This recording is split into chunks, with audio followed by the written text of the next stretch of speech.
The ballroom of the Ashford estate had been built to say one word to the 200 guests inside it, and the word was money.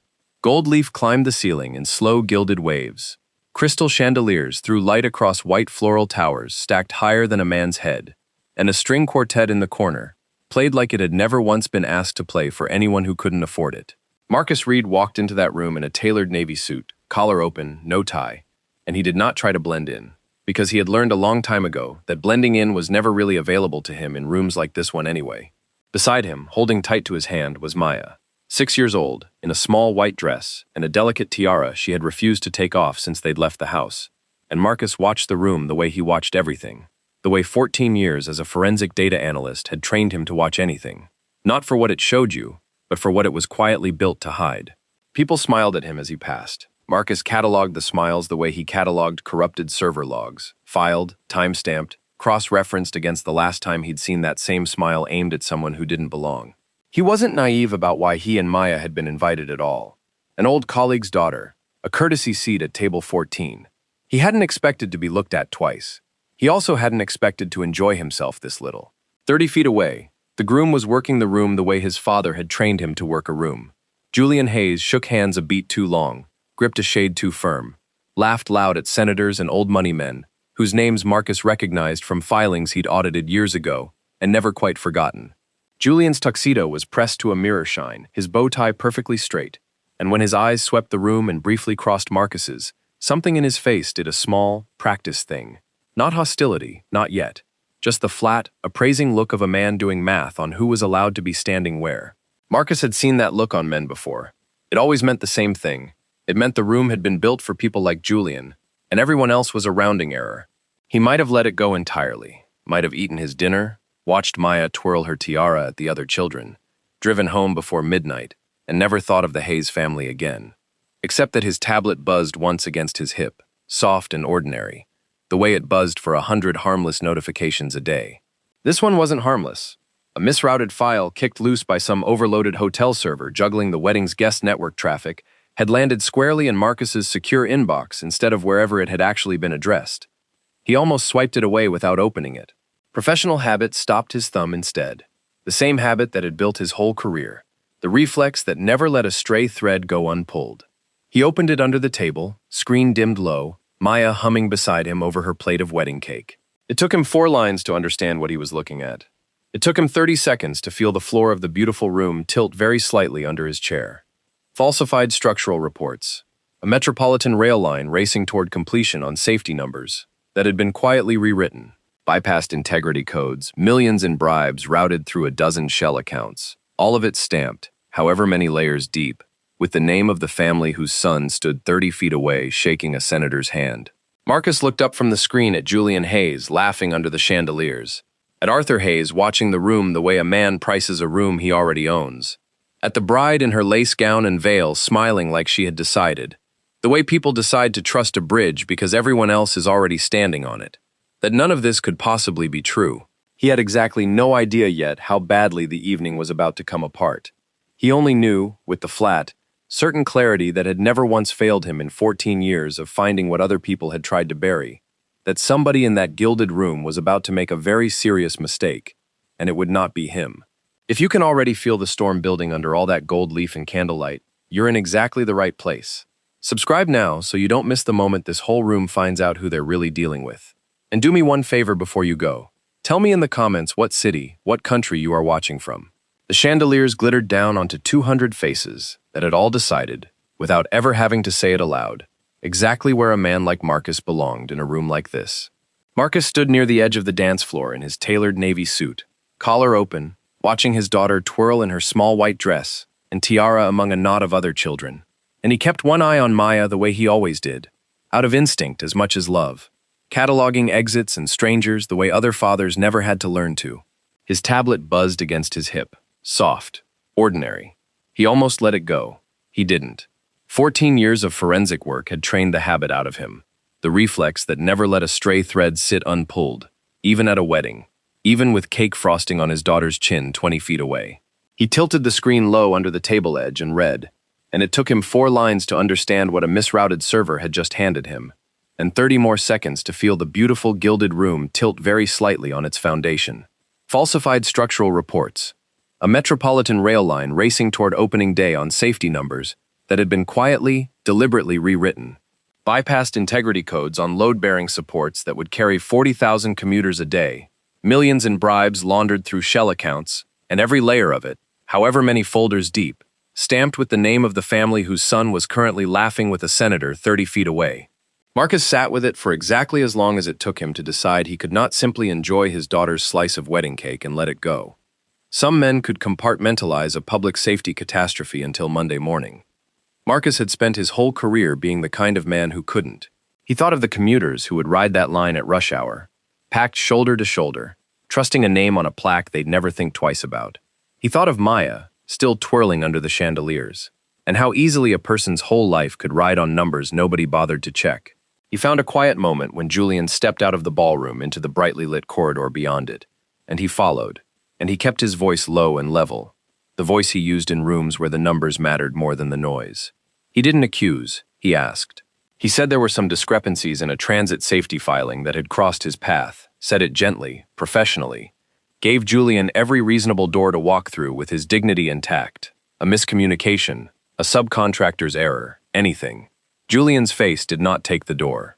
It closed instead, fast, the practiced warmth draining out of it in real time, replaced by something Marcus recognized immediately, because he'd seen it his whole life, on men who had never once been told no by someone who looked like him.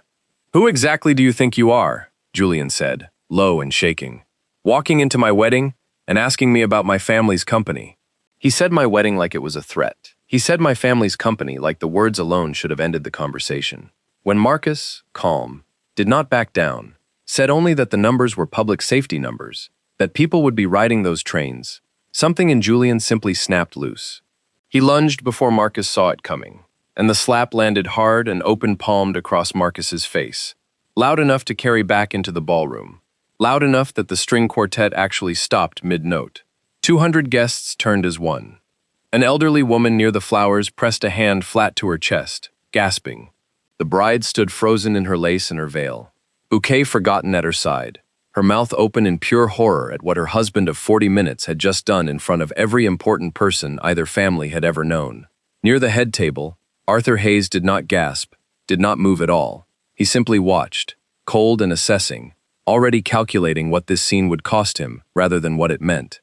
Somewhere in that frozen silence, a small voice broke through it. Maya, 6 years old, tiara askew, running from the dance floor with her face already crumpling, and she reached her father and buried herself against his leg, sobbing, too young to understand what she'd just watched and old enough to know it was terrible. Marcus felt the sting bloom across his cheek and felt something far colder and far more dangerous settle in underneath it. Every part of him wanted to answer violence with violence, and every part of him looked down at his daughter's shaking shoulders and understood, with absolute clarity, that this was not a fight he was going to win by throwing a punch in front of 200 witnesses and a crying child. He knelt instead. He gathered Maya up into his arms, felt her small hands lock around his neck, and he rose and looked directly at Julian Hayes with a stillness that was far more frightening than rage would have been. "You just made a mistake," Marcus said, quiet enough that only the closest guests heard it, "that you are going to spend a very long time regretting." Then he turned and walked out of that gilded ballroom with his daughter in his arms, past 200 people who would spend the next week telling this story to everyone they knew, and none of them yet understood which version of it would still be true by the time it was over. A single guest, an older man near the exit, someone Marcus didn't recognize, caught his eye on the way out and gave him the smallest nod, the kind of nod that says, "I saw exactly what happened, and I know exactly whose fault it was." Marcus filed that face away too. In his line of work, you never knew which quiet witness might matter later. He drove home in silence, except for Maya's hiccuping sobs slowly settling into sleep against his shoulder. At a red light, she stirred and whispered, half dreaming, "Daddy, are we in trouble?" And Marcus felt that question land somewhere far deeper than the slap had. "No, baby," he said, keeping his voice even, keeping every ounce of fury folded up small where she couldn't see it. "Nobody's in trouble but the man who did something he shouldn't have." She accepted that the way children accept the things their parents tell them at midnight, and drifted back off. And Marcus drove the rest of the way with his jaw tight and his mind already 3 steps ahead. At the brownstone, he ran her a warm bath, sang the same 3 verses of the same tired lullaby he'd been singing since she was 2, and sat on the edge of her bed until her breathing went slow and even, and the tiara sat forgotten on her nightstand. He stood in her doorway a long moment before he left, watching her sleep, and let himself feel, just for that one moment, alone, unwatched, the full weight of what had happened. Then he closed the door softly and went to work, because feeling it wasn't going to fix it, and Marcus had never once solved a problem by sitting still inside his own anger. Downstairs, in the small reinforced room he'd built off the basement years ago, cool, humming, lined with drives and screens most of his neighbors didn't know existed, he locked the door behind him. He pulled every old case file he'd ever built and never used. He cross-referenced the misrouted document against a decade of infrastructure filings he'd quietly kept eyes on out of habit, the professional paranoia of a man who'd been burned once before by trusting an institution to police itself. By 2 a.m., he had a shape, not yet a case. Patterns, shell accounts, a rail project moving too fast on numbers that didn't add up, and he picked up an encrypted line to a journalist he'd worked with years back, a woman named Priya, who'd never once burned a source, and had the instincts of someone who smelled a real story, the way sharks smell blood in still water. "I need you to sit on something," Marcus said, "and I need you to sit on it perfectly, because when this breaks, it has to break clean, or it doesn't break at all." Priya listened, asked 4 sharp questions, and agreed. Before he closed the call, she asked him quietly if he was all right. She'd already seen the first blurry photo circulating online, the one that made him look like the aggressor, and Marcus said only, "Ask me again once it's over." Priya, who had covered enough corrupt men to recognize the sound of someone building a case instead of nursing a wound, told him she'd be ready the second he gave the word. Marcus closed the call, looked at the humming screens around him, and began, methodically, to build the case that Julian Hayes had handed him the moment his hand connected with Marcus's face in front of 200 witnesses. By morning, the Hayes family had already started building their own case, and theirs came with a much bigger budget. The story that broke across every local outlet by 9 a.m. bore almost no resemblance to what had actually happened. Marcus Reed, aggressive wedding crasher. Marcus Reed, uninvited troublemaker who'd assaulted a beloved groom on his special day. A blurry photo, cropped just right, showed Marcus's hand raised near Julian's shoulder, in the split second before the slap. A frame Julian's own security team had conveniently supplied, stripped of every second of context that came before it. Marcus watched his own face flash across a morning news segment under a chyron calling him a threat to public decency, and felt, for the first time in years, the specific cold fear of watching a story about your life get written by people who have never met you and don't intend to let the truth interrupt it. His phone would not stop buzzing. Old colleagues, distant relatives, a school parent he barely knew, all asking some version of the same disbelieving question. He answered none of them. He kept his eyes on the work. The Hayes family did not stop at headlines. By early afternoon, 2 caseworkers from Child Protective Services arrived at Marcus's door with a folder full of anonymous, fabricated allegations. Neglect, instability, a child at risk, filed by someone with enough political weight to have it fast-tracked past every normal safeguard. Marcus stood in his own doorway, calm on the outside and shaking with fury underneath, and let them in, because refusing would only feed the story they were building. The younger caseworker, a woman named Denise, seemed almost apologetic as she opened her folder, glancing twice at the framed photos in the hallway. Maya's first day of kindergarten, Maya asleep on Marcus's chest as an infant, a whole small museum of a father's devotion hung in plain sight. "I have to ask you some questions, Mr. Reed," she said, "and I have to look through the home. I don't love this part of the job, for what it's worth." Marcus appreciated the honesty, even as it did nothing to loosen the knot in his chest. He answered every question with the flat, controlled precision of a man testifying, because in every way that mattered, he already was. He watched 2 strangers walk through Maya's room, her school folders, her drawings taped to the wall, looking for evidence of a danger that existed nowhere except in Arthur Hayes' determination to bury a threat before it could grow teeth. Denise paused at Maya's small desk, where a crayon drawing labeled "Me and Daddy" showed 2 stick figures holding hands under a bright yellow sun, and something in her expression softened before she caught herself and kept writing. They found nothing because there was nothing to find. The report came back within the week. No risk, no concerns. Case closed.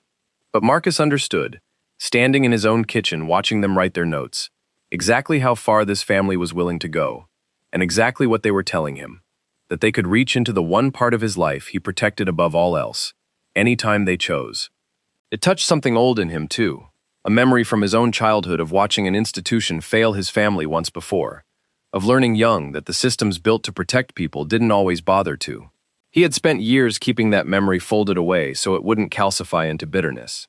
Standing in that kitchen, he let it surface just long enough to remind him exactly why this fight mattered.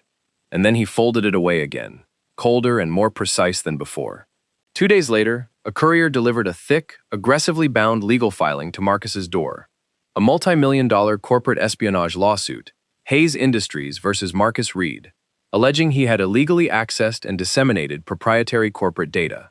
Marcus read every page at his kitchen table with a cup of coffee going cold beside him. And somewhere around page 11, a slow, cold smile spread across his face, because Arthur Hayes's expensive legal team had just made the single worst mistake of the entire affair. To sue him for leaking the data, they had to describe the data, in detail.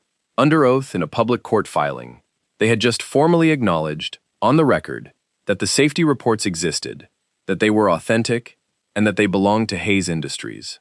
Marcus called an old friend from law school that same afternoon, a sharp, quietly ferocious attorney named Denise Okafor.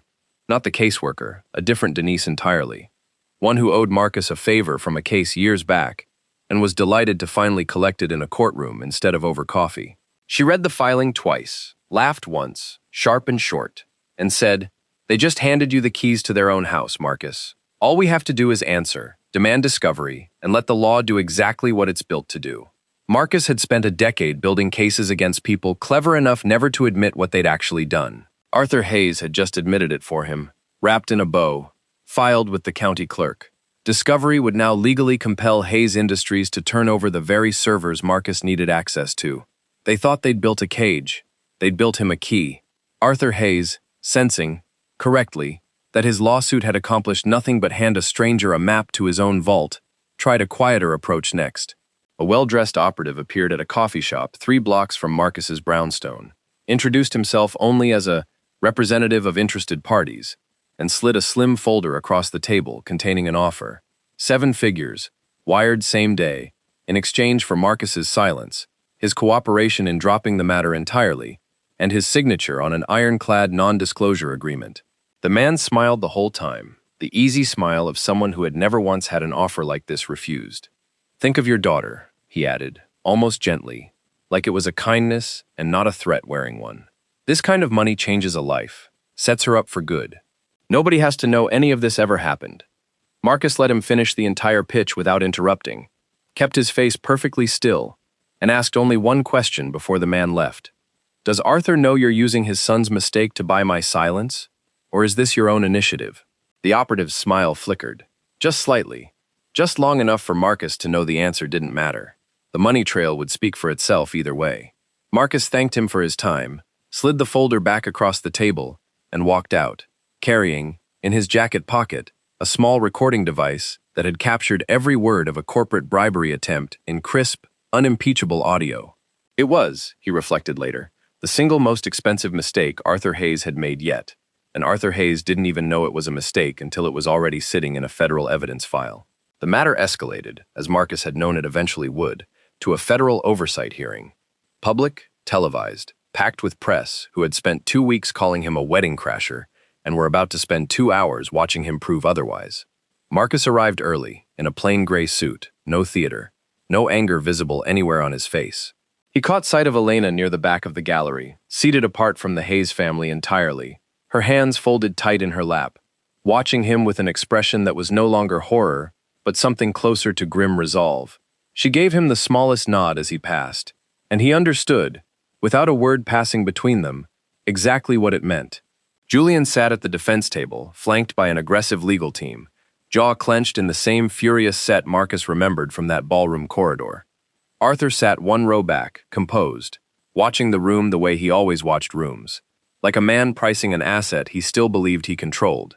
Marcus took the stand and projected the financial trail onto the hearing room screens block by block, an unalterable digital map of shell accounts and laundered payments, each one time-stamped and cross-referenced against the falsified safety filings. Julian's lead attorney objected twice, sharp and rattled, and was overruled twice. And each overruling seemed to cost Julian a little more of the composure he'd walked in with. Marcus played, at precisely the right moment, the recording of Arthur's operative offering 7 figures for silence, and the room went dead quiet in a way Marcus recognized. because he'd heard that same silence fall over a ballroom 2 weeks before, right after a hand connected with his face. A federal panelist leaned toward her microphone and asked, flatly, whether Hayes Industries routinely resolved safety concerns with cash payments to witnesses. Nobody at the defense table had an answer ready. It was Julian, under sharp and relentless federal questioning, who finally broke. Goaded past the edge of his composure by Marcus's flat, unyielding recitation of dates and numbers he could not explain away, Julian slammed his hand on the table and, in a burst of furious, uncontained arrogance, blurted out the name of an unreleased corporate project, a code word tied directly to the very bribery scheme he'd spent the entire hearing denying any knowledge of. It was the kind of detail only someone deeply personally involved could possibly have known, and the moment it left his mouth, his own attorney closed her eyes like a woman watching a building come down in real time. The room did not merely go quiet. It went still, the specific stillness of 200 people, then millions more, watching live, understanding all at once that they had just watched a man convict himself on camera. Federal marshals stepped forward before the gavel even fell. Arthur Hayes did not look at his son as they let him out in handcuffs. He turned instead toward his remaining lawyers, already speaking in a low, urgent voice about damage control, about severing the company from his son's name as fast as legally possible, protecting what could still be protected. He had spent Julian's entire life teaching him how to hold a room. In the end, he abandoned him the moment the room turned. Elena, no longer quite sure what her marriage had even meant, had quietly delivered Marcus the final encryption key 3 days before the hearing, the last piece he'd needed to fully unlock the offshore trail, handed over in a plain envelope with no note attached, from a bride who had learned exactly what family she'd married into and decided, at last, which side of that ledger she wanted to stand on. She did not stay for the marriage after that morning. Within a month, papers were filed, and the tabloids that had once painted Marcus as a villain quietly rewrote their own headlines, the way tabloids always do once the truth becomes the more profitable story to tell. Priya's article ran the same afternoon the marshals walked Julian out. Months of careful, verified reporting finally allowed to see daylight all at once. And it did not call Marcus a wedding crasher. It called him, simply and accurately, the man who'd found the fraud that would have collapsed under 40,000 commuters a day, and refused to let it go because a stranger had slapped him for asking the wrong questions in the right room. Marcus walked down the courthouse steps into clean morning air with Maya's small hand in his, her tiara back on her head, because she'd insisted, and he did not look back once at the cameras still shouting his name from behind the barricades. He had spent 2 weeks being called a threat by people with more money than sense.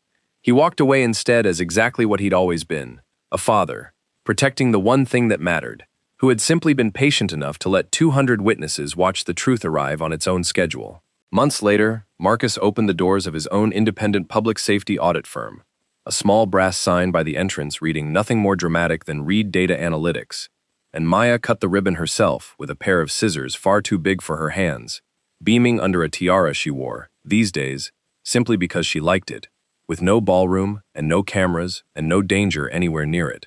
Marcus stood behind her, watching his daughter laugh in the sunlight, and understood that the quiet, careful restraint he had carried his whole life had never once been submission. It had only ever been preparation, for exactly this. And that's the whole story. One open hand, one terrified little girl, and a quiet man who turned a public humiliation into a very public reckoning. If this one had you holding your breath the whole way through, do me a favor and like, comment and hit subscribe so you're here for whatever comes next.